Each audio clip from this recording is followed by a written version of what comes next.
The uniform hung in the closet for years, untouched, its faded fabric still carrying the faint scent of gunpowder and duty. Margaret Hayes had avoided it since the funeral, unable to part with the last tangible piece of her husband, Captain James Hayes. But today was different. Today she would finally let go. Her fingers trembled as she reached for the hanger, the weight of memory pressing heavier than the fabric itself. What she didn't know, what she couldn't know, was that hidden deep in the folds of that jacket lay a secret James had taken to his grave, a secret that would change everything. Small town of Briarwood had always known James as a quiet man, a retired soldier who kept to himself. He never spoke of the war, never displayed his medals, never sought recognition. Even Margaret, his wife of 35 years, had only glimpsed fragments of the man he'd been before, the man who'd served in the jungles of Vietnam and come home carrying shadows instead of stories. Now, with James gone, the uniform was just a relic, or so she thought. She carefully packed it into a donation box for the local veterans' charity, her thumb brushed against something stiff in the inner pocket. A rustle of paper, a sharp edge. Frowning, she reached inside and froze. There, tucked away like a buried confession, was an envelope. Its seal was unbroken, its edges yellowed with time, and scrawled across the front in James' unmistakable handwriting were 6 words that sent a chill down her spine. To whoever finds this, I'm sorry. Margaret's breath caught. What kind of apology had he hidden, and why had he never told her? The envelope felt heavy in Margaret's hands, as if it held more than just paper. It carried the weight of decades of silence. Her pulse throbbed in her ears as she turned it over, tracing the faded ink of James' handwriting. The charity box sat forgotten at her feet.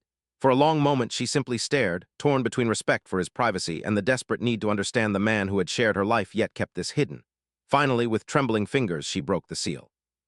Inside lay 2 things, a Medal of Honor, its ribbon still crisp, never worn, and a single sheet of paper covered in James' tight, disciplined script. The date at the top made her stomach lurch. It was written 3 weeks before he died. To whoever finds this, it began, I never earned this medal, not the way they said I did. Margaret sank onto the edge of the bed, the words blurring as tears welled in her eyes. She could almost hear his voice, rough with regret, as she read on. He wrote about Vietnam, about a night in 1972 when his unit was ambushed. Smoke, screams, the acrid smell of burning jungle. James described dragging his wounded Sergeant Daniel Carter through gunfire to safety only to watch him bleed out in the medevac helicopter hours later. They gave me this for heroism, the letter confessed. But heroes don't fail. I should have gotten him out sooner. I should have done more. Margaret pressed a hand to her mouth. All those years of quiet sadness, the way James would wake gasping from nightmares he refused to explain. Now, suddenly, they made sense. Knock at the bedroom door startled her. Mom, her daughter Emily peered in, concern creasing her forehead. The charity truck is here, did you? She stopped, spotting the medal in Margaret's lap.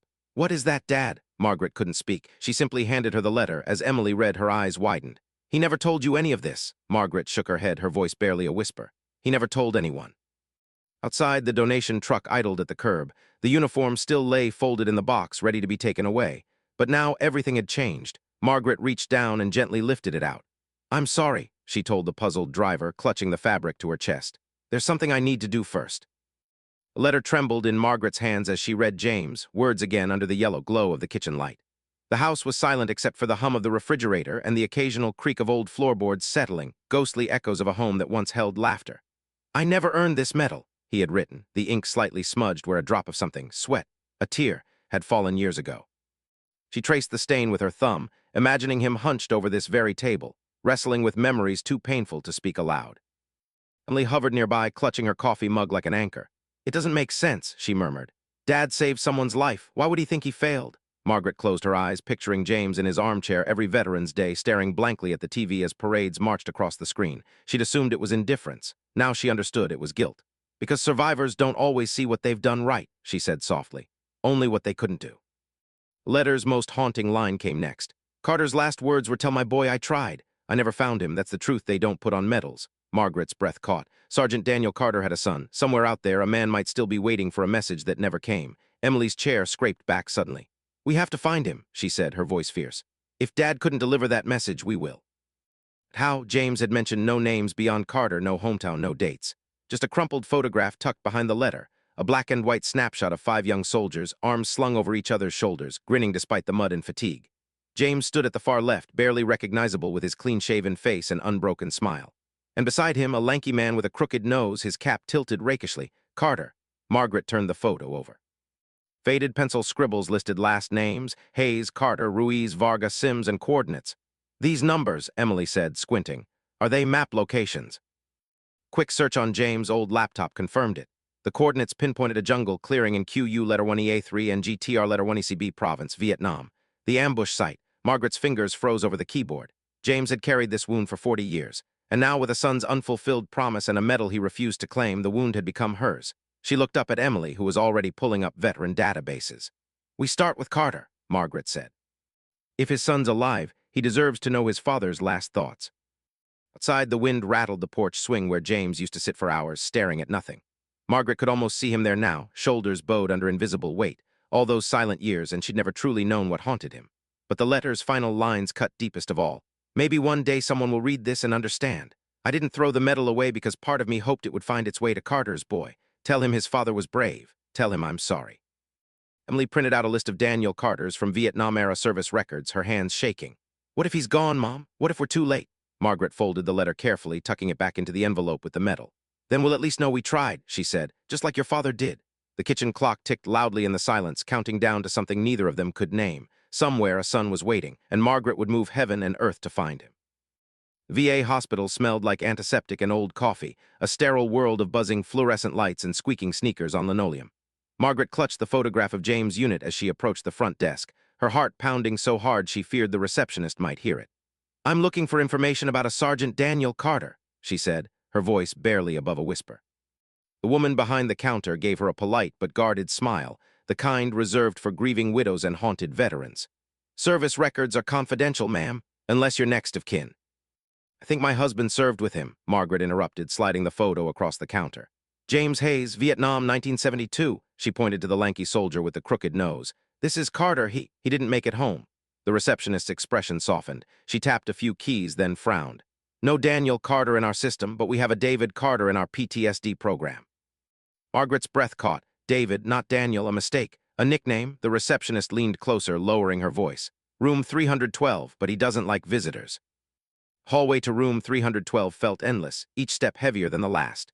Through the half-open door, Margaret saw a thin man in a wheelchair staring out the window, his salt and pepper hair buzzed short in a military cut. His left sleeve hung empty, pinned at the elbow. When Margaret knocked, he turned slowly, and she nearly dropped the photo. 40 years had carved deep lines into his face, but the crooked nose was unmistakable. This wasn't Carter's son. This was Carter. The man's eyes locked onto the photo in Margaret's hand. His coffee cup hit the floor with a clatter. "Hayes," he rasped, the word sounding torn from his throat. "No, Margaret began, but he was already rolling forward, his good hand snatching the picture. "James Hayes, where is he?" His fingers trembled as they traced James' youthful face. Margaret's knees buckled. She gripped the doorframe. "You're alive," she whispered. The letter, the guilt, James' decades of silence, it had all been for nothing. Carter, David Carter, was right here. The truth came in jagged pieces. The medevac hadn't been too late. Carter had survived, though barely captured by the enemy hours after James last saw him. By the time he was released in '73, his unit had rotated home. "I looked for Hayes for years," Carter said, his voice raw. "Heard he got a Medal of Honor for pulling me out, always wanted to thank him, to tell him." He swallowed hard. "Tell him it wasn't his fault." Margaret opened her mouth, but no sound came out.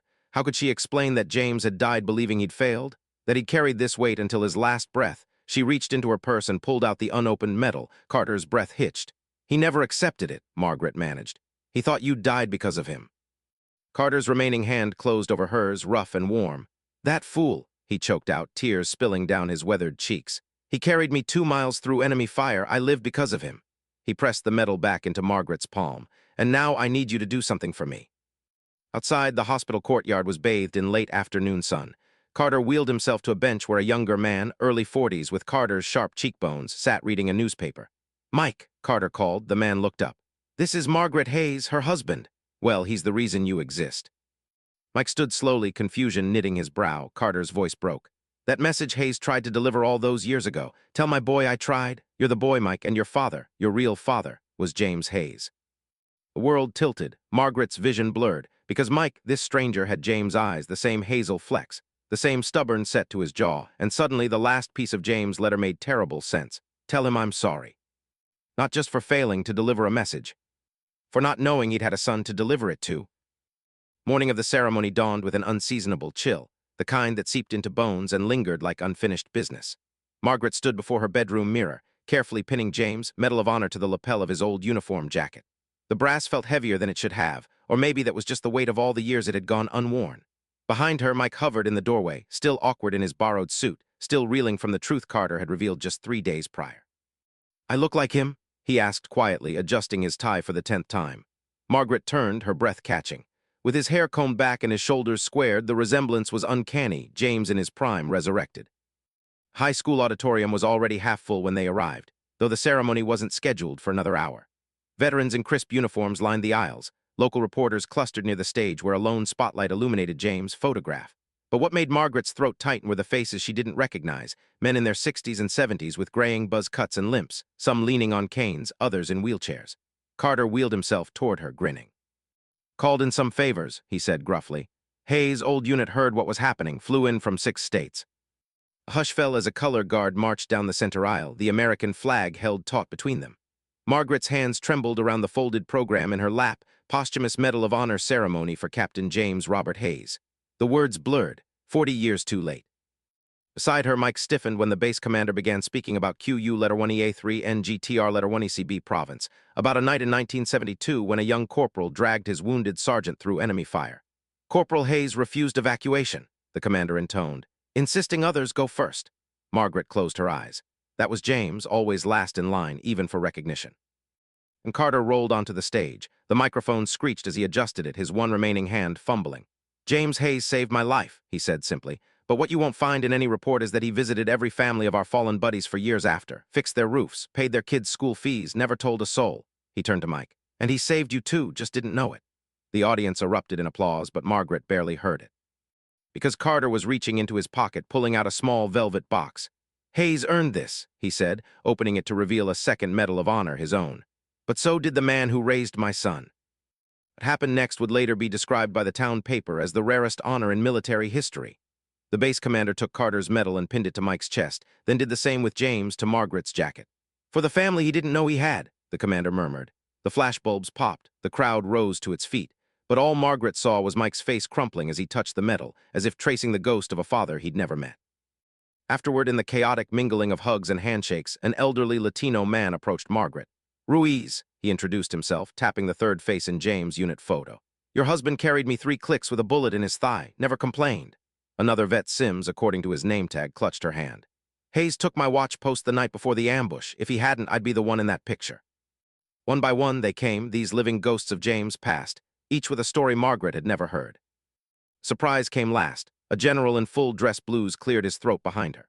"Ma'am," he said, "we've reviewed Sergeant Carter's POW records. There's something you should see."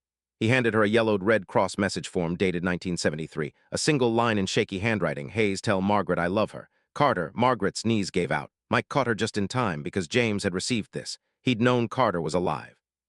And he'd spent his life believing Carter had died afterward anyway, that his rescue had been for nothing.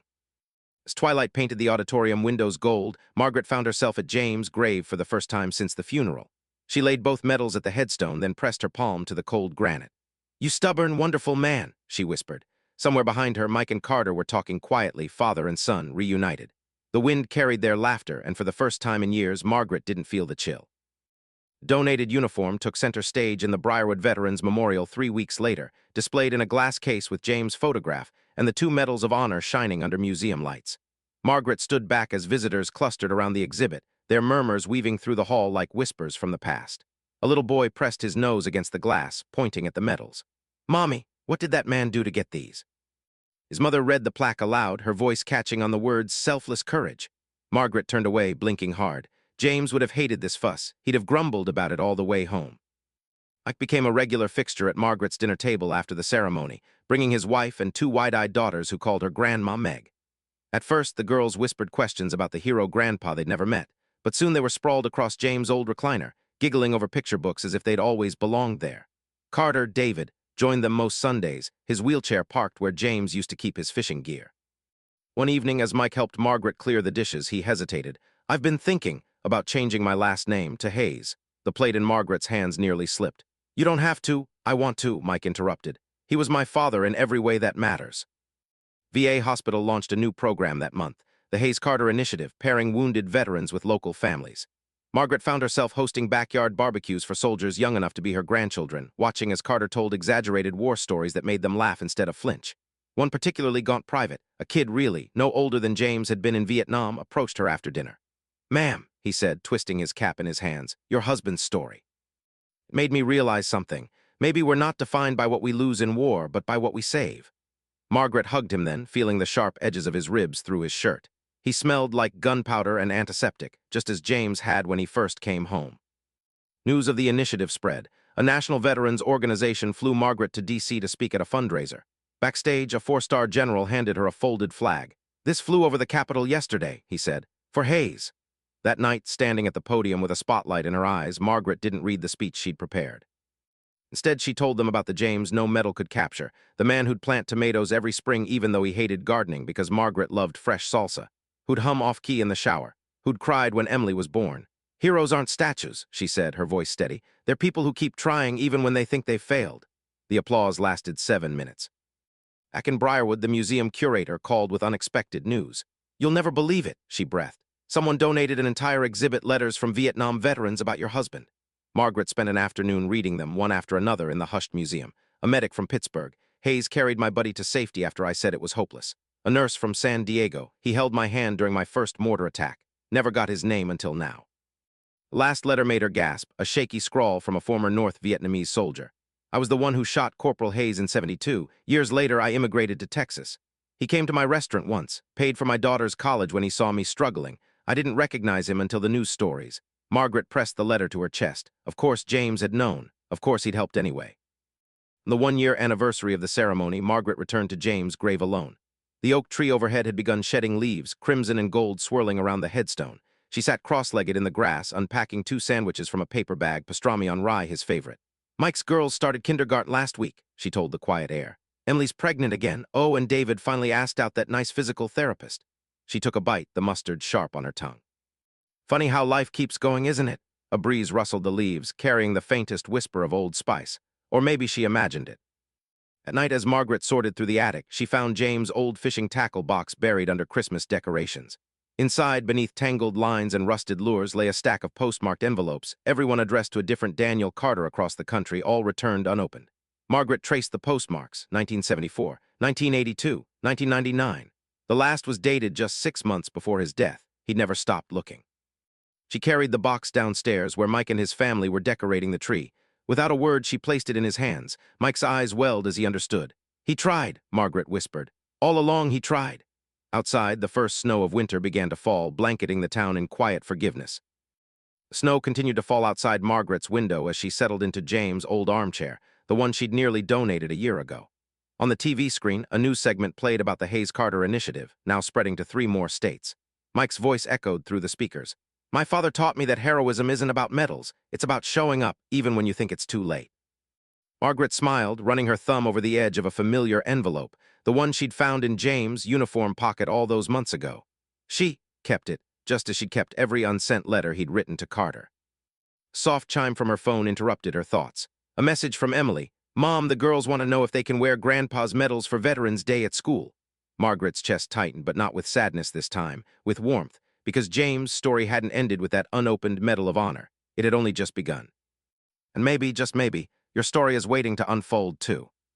Maybe you've stumbled upon an old letter tucked away in an attic. Maybe you've heard a family secret that changes everything. Or maybe, like Margaret, you'll discover that the greatest acts of love are the ones hidden in plain sight. If this story moved you, don't let it end here. Like, subscribe, and hit the notification bell to join our community of storytellers and seekers. Because somewhere out there, another tale is waiting, one that might just mend a heart, bridge years of silence, or reunite a family. And we'll be here to share it with you. Until next time, keep looking closer, because the most extraordinary stories, they're often hiding in the most ordinary moments.